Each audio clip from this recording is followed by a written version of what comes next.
문제 행동이 났을 때 대처하는 방법, 실제 사례 중심으로 한번 말씀드릴게요. 자, 이런 사례가 한번 왔다고 해서 어떻게 할 것인가?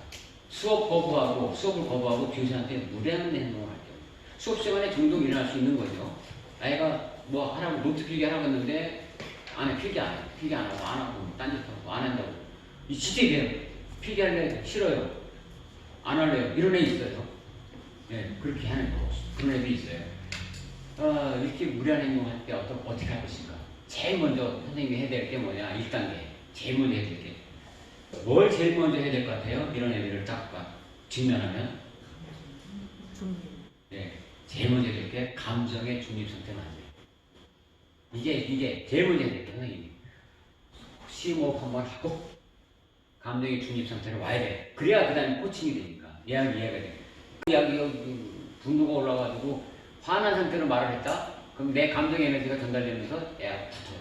그러니까 꼭 감정의 중심 상태가 돼야 되고 그 상황에서 아이가 안 될 것 같으면 거기서 말하지 말고 수업 끝나고 와라 하고 넘어가야 돼.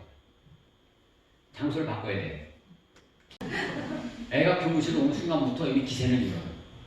그러니까 아이하고 상담할 일이 있으면 아이하고 뭔가 얘기할 수 있으면 진지한 대화를 하려면 꼭 교무실을 불러야 해요. 와서 얘기를 해야 되지. 수업 안에 교실에서 얘기하지 마세요. 자, 그리고 왔어요. 왔으면 제일 먼저 해야 될 게 뭐냐면 역기사질을 먼저 해야 돼요. 공감을 해줘야 돼요. 제가 이런 사례를 한번 말씀드릴게요. 어떤 개수는 어떤 선생님이 생활지도부 선생님인데 이 선생님이 이렇게 교실 수련하다가 담배 피우는 학생을 발견했어요. 그래서 쓰라고 했더니 애가 순나요? 도망가지? 도망갔어요. 애들 버리기 빠르잖아요. 선생님 막 쫓아가서 막 하는데 순간적으로 어느 교실로 싹 들어가는데 그 교실로 선생님이 들어가려고 딱 하는데 앞에 누가 나오면서 애를 마주쳤는데 그 애가 선생님한테 선생님 안녕하세요 라고 인사했어요. 선생님 많이 바쁘니까 인사할 마음이 없어. 무시. 그리고 다시 들어가려고 하는데 애가 또 인사를 또 했어요. 또 무시. 또 들어가려고 또 인사를 또 무시. 3번을 무시했어요. 그리고 교실로 들어갔어. 들어갔는데 얘는 못 찾았어요. 애를 못 찾았어. 그 막 순간에 얘 도망간 거야. 또 딴 데로. 근데 이 애가 나가면서 3번 인사했는데 얘는 인사를 선생님이 무시했다고 생각하니까 애가 좀 공손애는 아니었나 봐. A18 하면서 이제 뭐 이제 뒤에 이런 얘기를 한 거야. 이 선생님이 이걸 들었어. 듣고 나서 고민이 되는 거야. 이걸 가지고 아는 체를 해, 모르는 체를 해. 그래서 일단 교무실에 와가 있다가 한 2교시, 한 교시 끝난 뒤에 그냥 보면 안 되겠다. 교육을 시켜야 되겠다 해서 애를 이제 오라고 불렀어요. 그 안에 생각했지. 부르고 와서 선생님이 제일 먼저 하는 게 뭐냐면 너 왜 아까 나한테 뭐라고 했어? 라고 얘기를 안 했어. 배문단계. 아까 내가 선생님이 애들 담배 피우는 걸 쫓는 네가 나를 마실 때 인사를 3번 했는데 선생님이 많이 바빠가지고 급해서 인사를 못 받았어. 인사를 못 받아서 미안해. 그런 거예요. 너는 무시당했다고 느낄 수가 있겠다 보니까 미안해. 그런데 아무리 그렇다고 치더라도 네가 선생님한테 그런 말을 하면 되냐? 한 거예요. 이런 말을 했더니 애가 뭐라고 응답이 나왔겠어요? 네, 죄송합니다. 이런 말 안 하고 너 왜 아까 이 선생님한테 이렇게 막 이런 액기스 막 이런 말 했어? 하면 애가 뭐라고 답변이 나왔을 것 같아요? 인정할까요? 저 그런 말 한 적 없는데요? 100%. 그리고 이제 막 싸움이 나는 거야. 싸움이 돼. 했니 안 했니 뭐. 그런데 선생님이 먼저 거기에 대해서 아이 입장에서 공감했잖아요. 애가 인사를 했는데 안 받았으면 애가 자존심상했다는 생각이 들었을 거 아니에요. 야, 미안하다 해놓고 역지사지하고 얘기 들어갔더니 애가 죄송합니다. 굉장히 중요한 거예요. 그래서 감정의 중립 상태에 만들어 놓고 감정의 중립 상태가 돼야 역지사지가 되죠. 중립이 안 되면 역지사지가 안 돼요. 중립 상태 만들어 놓고 그다음에 역지사지하고 이 2단계에서 다 끝나요. 제 경험에 거의 대부분 끝나요. 3단계 거의 끝나요. 근데 이제 그래도 안 되는 애들이 있죠. 굉장히 힘든 애들이 있어요. 그 다음에 넘어가죠. 이게 이제 사랑의 마음을 가지고 하는 거고요. 그 다음에 이제 뭐냐면 이거 하고 나서 내하고는 다 됐어요. 잘 돼서 이제 그냥 훈방으로 될 수도 있지만 만약에 약간 사안이 심각해. 얘는 꼭 책임을 지게끔 만들어야 되겠어. 그럴 경우 있잖아요. 선생님한테 막 어떤 욕을 했어요. 이걸 다른 애들이 다 봤어. 이건 공동체 정적 측면에서 그냥 묵갈 수는 없잖아. 꼭 책임을 지게 만들어야 되잖아. 이거 필요합니다. 책임지게 할 거면 책임지게끔 만들어야 돼요. 그렇지만 아예 감정을 상하지 않게끔 하는 거예요. 언행은 친절하게 하고 규칙은 단호하게. 자, 이럴 때는 꼭 교사의 역할을 설명하고 학교 규정집을 쫙 보여주고 그러니까 이런 행동은 이 규정에 위반이 되는 거고 그 규정에 따라서 이러이러한 징계 절차가 들어가야 되는 거라고 인지시키는 거예요. 그리고 규칙을 지켜야 되는 이유에 대해서 쭉 이야기를 해주는 거죠. 그리고 나서 뭐예요? 그 학생이 잘못된 행동이라는 것을 꼭 이제 수긍하게끔.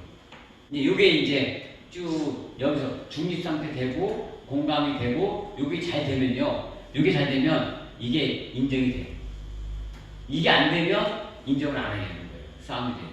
그래서 인정하게끔 하고 그러면 인정하고 나면 그 다음에는 이제 학부모를 부를 수도 있고 아니면 거기서 뭐 확인서 받아서 아까처럼 뭐 교사직을 부르고 확인서 이런 거 받을 수도 있고 아니면 사안이 심각하면 선도위원회에 회부할 수도 있고 뭐 여러 가지 책임지는 여러 가지의 그런 결정이 일어날 수 있는 거죠.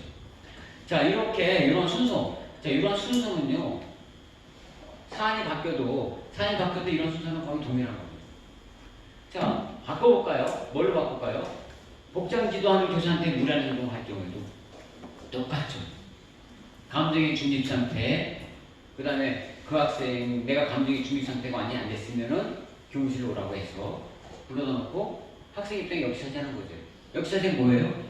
야, 선생님 학교 다닐 때, 뭐 교복 입고 막 그런 거 막, 수고 해치고, 뭐, 이렇게 주려도 있고, 막, 그런 적 있어. 나도 네 심정을 이해해.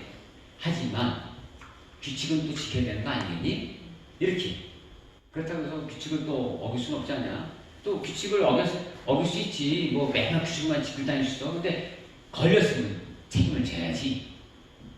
그렇잖아요. 우리가 뭐, 규칙 뭐, 100% 다 지키지 못하잖아요. 하지만 어떤 마음이 있어요. 걸리면 책임져야지. 이런 거 있잖아요. 그런 얘기를 하면서 쭉 이제 알려주는 거죠. 역시사지 해주고, 해주는 거죠. 저 같은 경우는 이런 이야기도 많이 들어요. 야, 교통경찰관이 신호 위반하는 차를 보고서 잡아야 돼, 안 잡아야 돼? 애들 다 잡아야 된다고 그래요. 신호 위반하는 차를 보고서 못 본 척하고 경찰관이 그러면 경찰관 역할 잘 하는 거야, 못 하는 거야? 딱 못한다고 하잖아요. 선생님은 학교에서 이런 규정과 규칙을 잘 지키게끔 관리해야 될 책임이 있는데 내가 봤는데 그걸 못 본 척 할 수 있겠니? 이렇게 얘기하면 애들이 다 수긍해요. 이런 식으로 해서 이제 교사 역할을 설명해주고 규정집도 보여주고 규칙을 지켜야 하는 이유 설명하고 학생의 행동이 잘못된 행동이라는 것을 인정하게끔 하고 거기에 따라서 책임지기 수준을 정해서 하면 뭐 순서가 뭐 사안이 바뀐다고 해가지고서 흐름이 달라지는 건 아니죠. 일단 보면 수업 시간에 잠자는 학생을 깨울 때 잠을 자는데 깨우는데 막 화를 내는 애가 있어요. 그런 경우에도 맨 먼저 해야 될 게 뭐예요? 감정 중립. 항상 이거는 먼저 감정 중립이 들어오는 게 여기서부터 생활 교육이 시작된다고 보시면 돼요. 감정 중립 상태가 되고 그 다음에 여기서는 이제 하나 튀기 뭐냐면 애가 막 화를 깨운 게 선생님인지 모르잖아요. 얘는 선생님인지 모르는데 습관적으로 하는 애가 있어요. 나 때문에 화를 냈다고 생각하지 말라고 해요. 누가 이런 말 했냐면 김현수 원장님이라고 정신과 원장님이세요. 이분이 청소년 상담을 엄청 많이 하신 분이에요. 책도 많이 써내시고 이분이 애들을 청소년 상담을 하다 보니까 애들은 어떤 게 있냐면 누가 막 깨우거나 막 그랬을 때 선생님인지 모르고 자기가 그냥 습관적으로 화를 내는 경향이 많더라고요. 또 이런 경우도 있더라고요. 아침에 왔는데 오자마자 선생님이 이제 늦게 왔었는데 뭐라고 한질 했어. 별 얘기도 안 해. 한마디 했는데 그 말 때문에 갑자기 얘가 그냥 막 과일 막 욕하고 그냥 막 이런 경우가 있다고 이제 막 상담도 받고 막 치료도 받고 막 그런 경우가 있는데 그런 애들을 잘 보니까 원장님 말이 이 학생들은 집에서 그 엄마한테 뭔가 안 좋은 소리를 듣고 이만큼 분노 기지가 있는 상태였대요. 그런데 학교에 딱 오자마자 문 열고 들어왔는데 담임 선생님이 엄마하고 비슷한 얘기를 하더라고요. 이만큼 이렇게 쌓이는데 그러니까 엄마하고 동일시가 되는 거예요, 순간적으로. 그러니까 방아쇠가 당겨진다는 거예요. 자기도 모르게. 엄마와 동일시가 돼가지고, 그 선생님한테 한 얘기가 아니라, 그건 엄마한테 화를 낸 거다. 그 원장님의 얘기예요. 혹시라도 만약에 그런 일이 당했으면, 뜬금없이 내가 폭탄 맞았다. 그러면 쟤는 나한테 화를 낸 게 아니라, 다른 사람한테 화를 내는 거를 내가 대신 맞았다라고 생각을 하시면, 내 정신승리가 되겠죠, 마음에. 의향이 되잖아요, 그죠? 잠자는 애 막 수업이 그러면 어때요? 거기서 해결이 안 될 것 같으면 일단 놔뒀다가, 뭐예요? 교무실에 오게끔 하고 난 뒤에 다시 쭉 아까처럼 상담을 진행하는데, 여기, 일단은 역시사실. 얼마나 피곤하면 잘했어요. 아이 입장에서 한번 공감해주고, 그리고 나서 또 교사의 역할, 그 다음에 규칙을 지켜야 하는 이유, 그 다음에 학생이 잘못된 행동을 것을 인정하게 하게끔 하고 책임지게 하고. 자, 아까의 그 6단계를 그대로 또 그 흐름대로 가면 되는 거죠. 제가 여기서 강조하고 싶은 건 뭐냐면, 두 번째 감정의 중립 상태, 역기사지. 이 두 단계를 잘 해놓으면 그 다음에 그 나머지 하위 단계는요 쉽게 이끌어갈 수가 있어요. 그리고 꼭 사안에 따라서 책임지기가 필요한 경우에는 꼭 책임지게 하는 행동을 하게끔 해라. 정의를 위해서. 그럼 꼭 애가 잘못된 행동을 했을 경우에는 꼭 선택에 따라서 내가 잘못된 선택을 했으면 거기에 따른 책임을 꼭 진다는 것을 교육을 시켜라. 이것이 중요하죠. 이제 잠잘 때 이제 학생을 깨울 때 좀 주의사항이 몇 가지 있어요. 주의사항 뭐냐면 가급적 몸에 손을 대지 않는 게 좋습니다. 저도 이제 책상에 두들겨서 이렇게 깨우는 경우가 많고요. 그리고 어깨 위 쪽, 얼굴, 특히 머리, 여기는 손대지 않는 게 좋아요. 여기는 민감해가지고 되죠. 정말 알레르기성을 일으키는 경우가 많아요. 그런 것들. 이제 수업 중에 통제가 불능한 경우 있잖아요. 그냥 아이가 내가 선생님이 어찌할 수 없는 경우, 그런 경우는 꼭 선생님이 교실을 이탈하면 안 됩니다. 교실 이탈하고 나서 아이가 무슨 일이 저질러가지고 사고가 나면 안 되잖아요.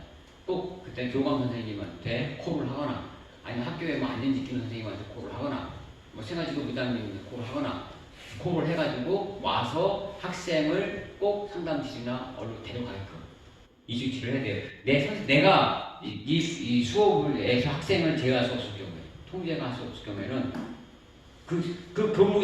내가 단선생님 부르러 간다고 교무실 간다고 그 현장을 떠나면요 안 됩니다. 떠나고 난 후에 이에서 무슨 일이 생기면 안 되니까요. 그 자리에 지켜서 오게끔 해야 돼요. 이렇게 하시면 되고요.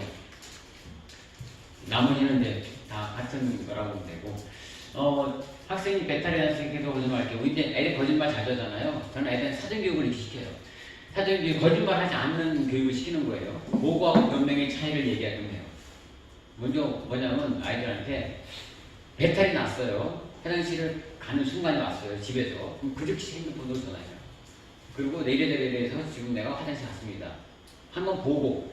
근데 말도 없이 늦게 왔어. 그리고 와서 선생님 내일 늦어가지고 화장실 가나 늦었어요. 하는 건 변명. 보고하고 변명의 차이는 책임 소재가 보고를 한 건 책임이 없지만 변명은 책임을 내가 져야 된다. 네가 직장 생활할 때도 어떤 일이 생겼을 때 즉시 보고를 해야지. 그걸 시간이 지난 뒤에 나중에 얘기를 하면 변명이 돼서 너가 책임을 질 수가 있다. 그래서 어떤 일이 생기면 그 즉시 연락을 해라. 이걸 해주면 아이들이 거짓말을 하는 일을 방지할 수 있죠. 미리 연락을 받으니까. 이런 것들을 교육을 시키고요.